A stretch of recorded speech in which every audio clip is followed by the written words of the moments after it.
Kofi was a man everyone admired. His butcher shop, Kofi's Fresh Cuts, stood prominently in the heart of the marketplace, a place where everyone goes to chat and laugh.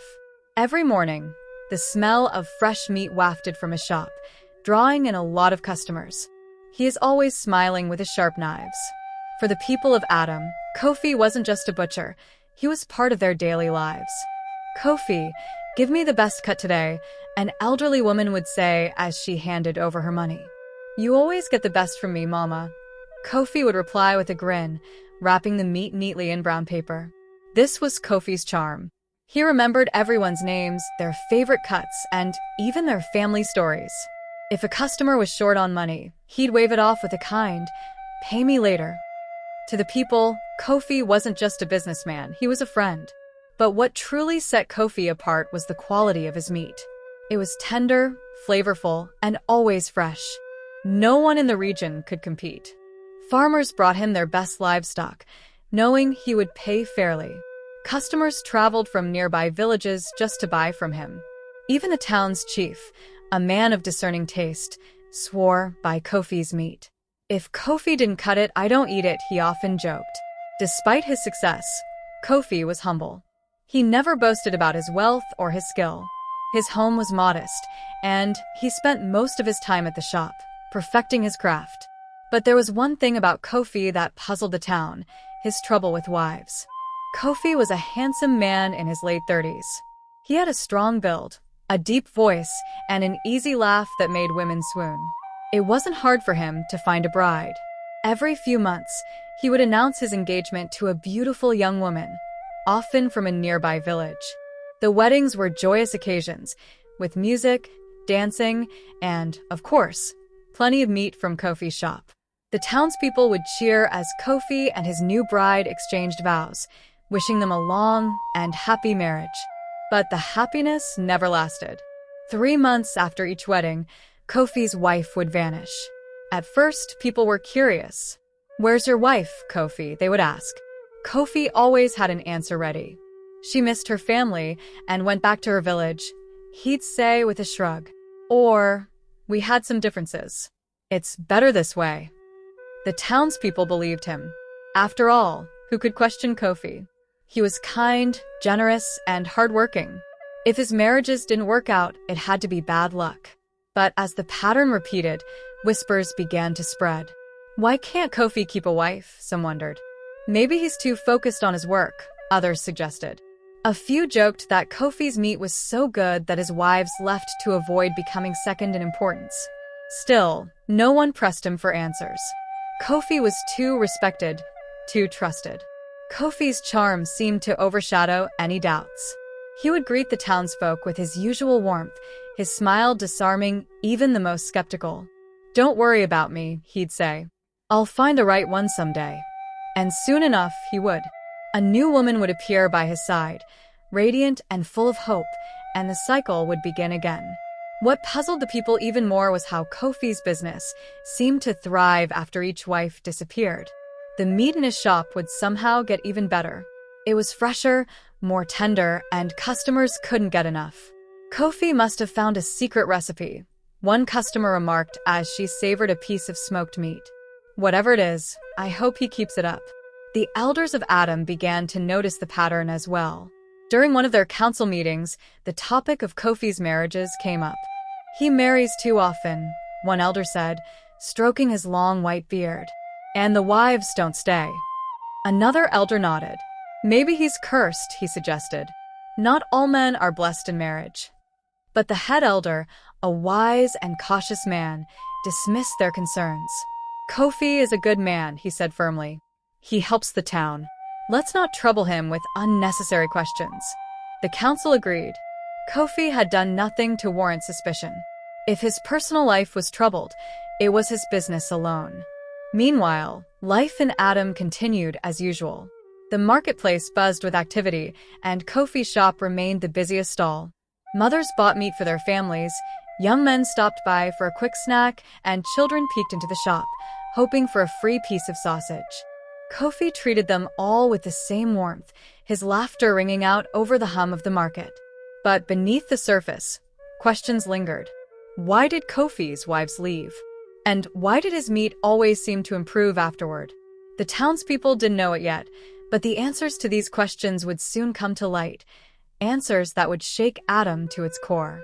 For now, though, Kofi's secret remained hidden, and the townsfolk continued to trust him. To them, he was the beloved butcher, the man who brought flavor and joy to their lives. Little did they know, the man they loved was hiding a darkness far beyond their imagination. 3 months had passed since Kofi's last wife disappeared, and the people of Adam were already used to seeing him without a partner. They no longer asked questions about his failed marriages. Most just assumed he had bad luck with love. Life went on as usual, with Kofi at the heart of the marketplace, serving his customers with his signature smile. But one day, news began to spread like wildfire. Kofi was getting married again. The announcement came during the busiest time in the market. As Kofi handed a neatly wrapped package of meat to a customer, he casually said, "Make sure to stop by this weekend. There will be plenty of food at my wedding." His words caused a stir. Another wife, Mama Efua, a seasoned trader, whispered to her neighbor. "He doesn't waste time, does he?" The other woman replied, shaking her head. Despite their hushed gossip, most people were excited. Kofi's weddings were always grand, with free food, music, and dancing. The townsfolk looked forward to the celebration, even if they secretly wondered how long this wife would last. Kofi's new bride, Alma, was a young woman from a neighboring village. She was beautiful, with glowing dark skin, bright eyes, and a shy smile that charmed everyone she met. When she arrived in Adam, escorted by Kofi, the townspeople couldn't help but admire her. Alma walked with grace, her colorful wrapper swaying as she moved. She seemed to be the perfect match for Kofi, gentle and respectful, yet confident enough to hold her own. "Kofi has done well this time," an elder remarked. "Maybe this marriage will last," another added hopefully. Alma quickly adapted to life in Adam. She helped out at Kofi's shop, arranging cuts of meat on display and chatting with customers. Her kind nature made her popular, especially among the women who visited the shop daily. They would stay longer than usual, asking Alma about her life and offering her advice on marriage. "Treat Kofi well," one woman said. "He's a good man. Just don't let his work come before your happiness." Alma would smile politely and nod, her quiet demeanor endearing her even more to the townsfolk. But not everyone was entirely at ease with the new union. A few of the elders, still puzzled by Kofi's marital history, began to watch him more closely. "It's strange," one muttered. "How can such a good man have so much trouble with wives?" The others agreed, but decided to keep their doubts to themselves. After all, Kofi had done nothing wrong, at least not openly.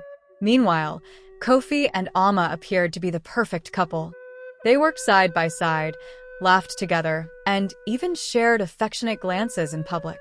For the first time in a long while, the people of Adam began to believe that Kofi had found lasting love. But beneath the surface, Alma couldn't shake a feeling of unease. At night, when the shop was closed and the town was quiet, Kofi's demeanor would change.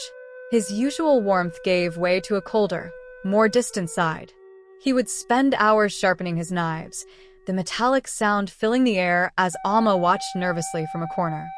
She wanted to ask him about his previous wives, about why they had left, but she was afraid of his reaction. Kofi rarely spoke about his past, and when he did, it was always vague. "Some things just don't work out," he would say dismissively. Alma, sensing that it was a sensitive topic, didn't press him further. But the more time she spent with him, the more she noticed the small cracks in his carefully crafted facade. The townspeople, however, saw none of this. To them, Kofi and Alma were a perfect pair, and their hopes for the butcher's happiness were renewed. But little did they know, this marriage, like the others before it, was destined to end in tragedy. The first few weeks of Kofi and Alma's marriage were like a dream. Alma felt welcomed by the townsfolk and enjoyed her new role at the butcher shop. Customers adored her for her kindness, and she was happy to stand beside her husband, who seemed to be everything she had hoped for. But as the days turned into weeks, small things began to trouble her. Alma had grown up in a close-knit family where trust and openness were the foundation of every relationship. She found Kofi's silence about his past unsettling. Anytime she tried to ask about his previous wives, his smile would vanish, replaced by a sharp look. "That's in the past," he would say, dismissively waving a hand. "You don't need to worry about it." But Alma couldn't shake the uneasy feeling in her heart. Why had so many women left him? Why did no one talk openly about them? She noticed how some of the market women would lower their voices when she walked by. Whispers followed her steps, but when she turned around, the women would quickly change the subject or flash her a tight smile. At night, Kofi's behavior became even more peculiar. He often stayed up late, sharpening his knives and muttering to himself. The rhythmic scrape of the blade against the whetstone echoed through their small home, making Alma's skin crawl. "Come to bed," she would plead, but he would just shake his head and say, "I need to be ready for tomorrow." A butcher must always be prepared. Alma tried to focus on the good things. Kofi was kind during the day, always bringing her small gifts or complimenting her cooking. She wanted to believe that her fears were unfounded, that she was simply overthinking. But then there were the locked doors. Kofi kept a small storage room behind the shop, its heavy wooden door secured with a thick padlock. Alma wasn't allowed inside. "That's where I keep the special tools," Kofi explained when she asked. "You wouldn't understand." One evening, while Kofi was at the market, Alma's curiosity got the better of her. She approached the locked door and pressed her ear against it. The faint smell of something metallic wafted through the cracks. Her heart raced as she wondered what was behind the door. Alma resolved to uncover the truth, no matter the cost. Something about her new husband wasn't right, and she knew she had to find out what it was before it was too late. Alma couldn't stop thinking about the locked room. Every time she walked past it, her curiosity grew stronger. What was Kofi hiding? Why was he so protective of that one room? The questions swirled in her mind, making it hard for her to focus on her daily tasks. She knew she had to find out what was behind the door, but fear kept holding her back. One night, Kofi announced that he needed to visit a neighboring village to purchase fresh supplies. "I'll be back by morning," he said, kissing Alma on the forehead before leaving. The moment he was out of sight, Alma felt a mix of relief and determination. This was her chance to uncover the mystery behind the locked door. Alma searched the house for the key. She rummaged through drawers, lifted cushions, and even checked Kofi's clothes. Finally, she found it, a small, rusty key hidden beneath a loose floorboard near their bed. Her hands trembled as she held it, both excited and terrified about what she might find. When she reached the door, her heart pounded in her chest. The smell she had noticed earlier was stronger now, metallic and faintly sour. With a deep breath, she inserted the key into the lock and turned it. The door creaked open, revealing a dark room filled with butcher's tools, bones, and strange bundles wrapped in cloth. Alma froze, her eyes widening as she realized what she was looking at. The bundles weren't just animal remains. They were far too large and oddly shaped. Panic rose in her chest as the horrifying truth began to sink in. Alma stumbled back, her mind racing. She had uncovered something terrible, but now she had to figure out what to do next. Alma couldn't breathe. Her eyes remained fixed on the gruesome bundles scattered across the room. The truth was undeniable now. These weren't the remains of animals. They were human. Tears streamed down her face as she backed away from the door, the weight of her discovery crushing her. She thought about the women who had come before her, Kofi's previous wives who had all mysteriously disappeared. The whispers in the marketplace now made sense. Kofi hadn't just lost them, they had never left at all. He had taken their lives and hidden the evidence behind that locked door. And the meat he sold to the villagers. Alma shuddered, feeling sick to her stomach. She wanted to scream, to run, to alert the entire town, but fear held her back. What if Kofi found out she knew? He could return at any moment. Her hands shook as she locked the door again, carefully placing the key back under the floorboard. She wiped her tears and steadied herself, knowing she needed a plan. Alma decided she would wait until morning. She would go to the elders and tell them everything. For now, she had to act normal, even though her heart was racing with terror. The next morning, Alma went straight to the market elders. She poured out the horrifying details of what she had seen, her voice trembling with urgency. At first, they were skeptical, but her fear was too genuine to ignore. "We need to see this for ourselves," one elder said grimly. A small group followed Alma back to the shop. Kofi had not yet returned. Using the key, Alma opened the door again. The sight inside confirmed everything she had said. The elders were horrified. Word quickly spread through the market, and soon a crowd had gathered, angry and disgusted. When Kofi arrived, he was greeted by the mob. "Murderer," someone shouted. "You fed us human flesh," another cried. Kofi's charm and calm demeanor crumbled as the crowd surged toward him. He tried to run, but there was no escape. In a fit of rage and betrayal, the townspeople dragged Kofi to the center of the market. There, they meted out their own form of justice. Kofi's horrifying deeds had finally caught up to him, and his life ended where he had once been so beloved. Alma watched from a distance, tears streaming down her face.